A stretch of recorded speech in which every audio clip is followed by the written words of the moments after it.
আল্লাহ মুসলমানদেরকে যে নির্দেশনা প্রদান করেছেন সেটা অবিশ্বাস্য। ওয়ালা তাকুলু লিমান আলকা ইলাইকুমুস সালামা লাস্তা মুমিনান।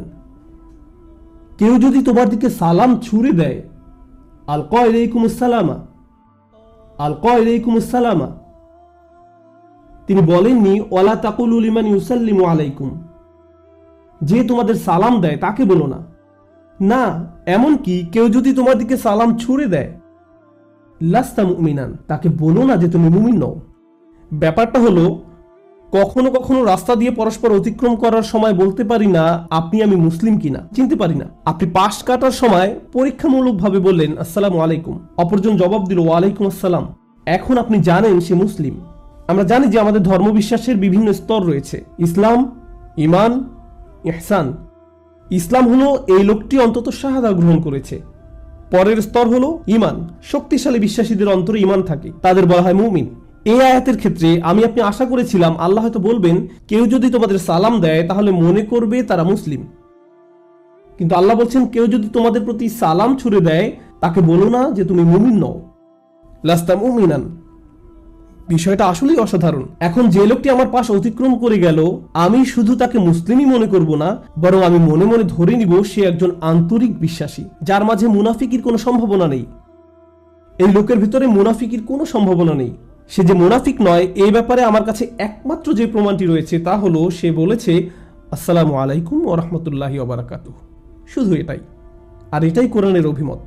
জীবন মৃত্যুর প্রশ্ন দেখা দিবে এমন পরিস্থিতিতেই এই নিয়ম। সে সময় ভুল হলে আপনি মারা যেতে পারেন। আপনি হয়তো বলতে পারেন সে সালাম দিয়েছে ঠিক আছে, কিন্তু আমি তো নিশ্চিত নই।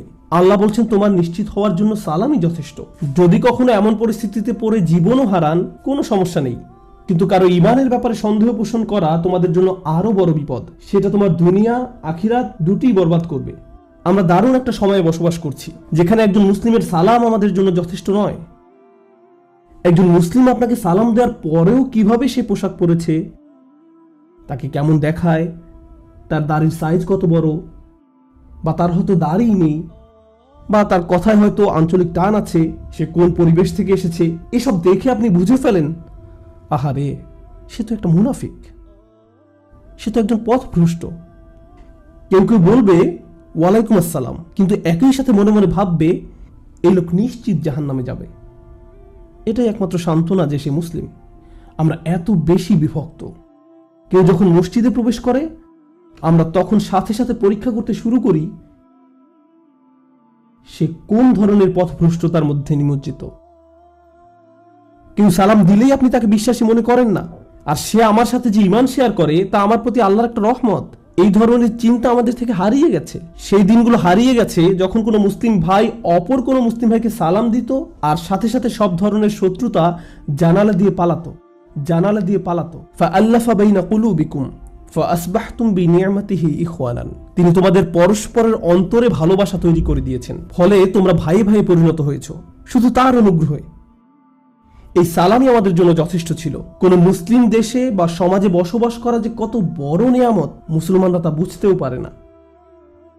আমি যুক্তরাষ্ট্রের এমন অনেক শহরে গিয়েছি যেখানে মুসলমান নেই বললেই চলে। কিছুদিন পূর্বে এক ভাইয়ের সাথে আমার সাক্ষাৎ হয়েছিল যে ওকলাহোমা সিটিতে প্রায় ৪৫ বছর যাবৎ বসবাস করছে, আর সেই শহরে বেশি সংখ্যক মুসলমান বাস করে না। বিশেষ করে ৪৫ বছর আগে তিনি হয়তো কোনো দোকানে গিয়েছেন কিছু কিনতে, এমন সময় শুনতে পেলেন কে যেন কোরআন পড়ছে, কেউ একজন কোরআন তেলাওয়াত করছে। দৌড় দিয়ে তার কাছে গিয়ে বললেন আসসালামু আলাইকুম। তখন সে বলল না না, আমি মুসলিম নই, আমি ইয়াহুদি। ও, আপনি তাওরাত তেলাওয়াত করছিলেন? আমি বুঝতে পারিনি। তারা হয়তো পরিবার সহ কোথাও যাচ্ছিলেন, পথে হিজাব পরা কাউকে দেখলেন, তাড়াতাড়ি গাড়ি থামিয়ে বললেন আসসালামু আলাইকুম। তারা খুবই উৎসাহী হয়ে পড়তেন যে তারা আরেকজন মুসলিমের সাক্ষাৎ পেয়েছে। যাক, এখানে এমন একজন আছে যে আমাদের কালেমায় বিশ্বাস করে। কোনো মুসলিম আশেপাশে না থাকলে ব্যাপারটা কেমন হতো তা আমার আপনার পক্ষে উপলব্ধি করা কঠিন, কারণ আলহামদুলিল্লাহ আমাদের আশেপাশে এখন প্রচুর মুসলমান রয়েছে।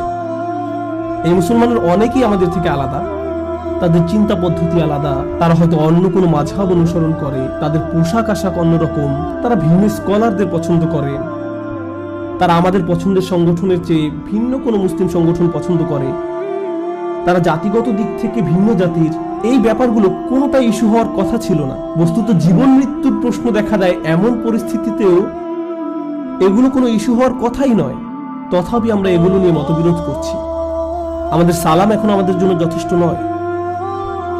আমাদের পরস্পর সালাম বিনিময় এই ব্যাপারটার প্রতি ইঙ্গিত করে যে একে অন্যের ঈমান বিচার করার কোনো অধিকার আর আমাদের নেই। কেউ যদি ভুল কিছু করে আপনি তাকে উপদেশ দিতে পারেন, আপনি সবচেয়ে সম্মানজনক উপায়ে তার ভুল দেখিয়ে দিতে পারেন, কিন্তু এটা তার ঈমান বিচার করা নয়। যেমন ধরুন, ভাই আমি মনে করি আপনি ওই মুরব্বীর সাথে উচ্চ আওয়াজে কথা বলেছেন, আমার মনে হয় আপনার এমন আচরণ করা ঠিক হয়নি।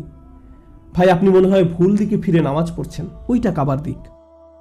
ছোটখাটো ভুল ধরিয়ে দেয়া ঈমান বিচার করা নয়, এটা তো এমনিতেই আমাদের করার কথা, এটা নাসিহা। কিন্তু এর সাথে কারো চেহারা সুরত দেখে চরম পর্যায়ে বিদ্বেষমূলক বিচার করা, এগুলো তালগোল পাকিয়ে ফেলবেন না। সাহাবায়ে কেরামরা রাদিয়াল্লাহু আনহুম নানান বর্ণের ছিলেন, চেহারা সুরতের দিক থেকে সবাই একরকম ছিলেন না, তারা নানান গোত্র থেকে এসেছিলেন। তাই এসব দেখে অন্যকে বিচার করার কোনো অধিকার কাউকে দেয়া হয়নি। এই আয়াতের আলোকে সর্বশেষ যে কথাটি শেয়ার করতে চাই, আমরা যদি অনায়াসেই একে অন্যের ঈমান বিচার করে বসি, আমরা যদি মনে করি সালাম দেওয়া যথেষ্ট নয়, তাহলে আমাদের সম্পর্কে আল্লাহর মন্তব্য হলো, যদিও আমাদের দেখতে মুসলিম মনে হয় এবং আমরা মনে করি যে আমরা মুসলিম, তারপরেও আমাদের প্রচেষ্টা আসলে দুনিয়াবি। তাবতাগুনা আরাদাল হায়াতিদ দুনিয়া, দুনিয়া তোমাদের কাছে বেশি গুরুত্বপূর্ণ হয়ে পড়েছে। আর তখনই তোমরা সহজেই অন্য মুসলমানদের বিচার করে বসবে, নিজেদের মাঝে বিভক্তি তৈরি করবে এবং অন্য মুসলিমদের দিকে নীত দৃষ্টিতে তাকাবে। আল্লাহ আযজা ওয়া জাল্লা আমাদের এমন মানুষে পরিণত করুন যাদের একে অন্যের প্রতি সত্যিকারের ভালোবাসা রয়েছে, যারা সত্যিকার অর্থে আমাদের রাসূল সাল্লাল্লাহু আলাইহি ওয়াসাল্লামের কথার মর্ম উপলব্ধি করতে পারে যখন তিনি সুন্দরতম উপায়ে বলেছেন, আফশুস সালাম, সালামকে ছড়িয়ে দাও। কারণ আপনি যখন সালামকে তার প্রকৃত অর্থে ছড়িয়ে দিবেন, তখন আপনি আসলে যা ছড়িয়ে দিলেন তা হলো উম্মার মাঝে সম্প্রীতি এবং একে অন্যের প্রতি কোমলতা। আল্লাহ আযজা ওয়া জাল্লা আমাদের অন্তরকে একে অন্যের প্রতি কোমল করে দিন এবং এমনকি আমরা যখন কাউকে সংশোধন করতে চাই তখন যেন সবচেয়ে সম্মানজনক এবং ভালোবাসাময় উপায়ে তা করি। বারাকাল্লাহু লি ওয়া লাকুম ফিল কুরআনিল হাকিম ওয়া নাফা'নি ওয়া ইয়্যাকুম বিল আয়াতি ওয়া যিকরিল হাকিম।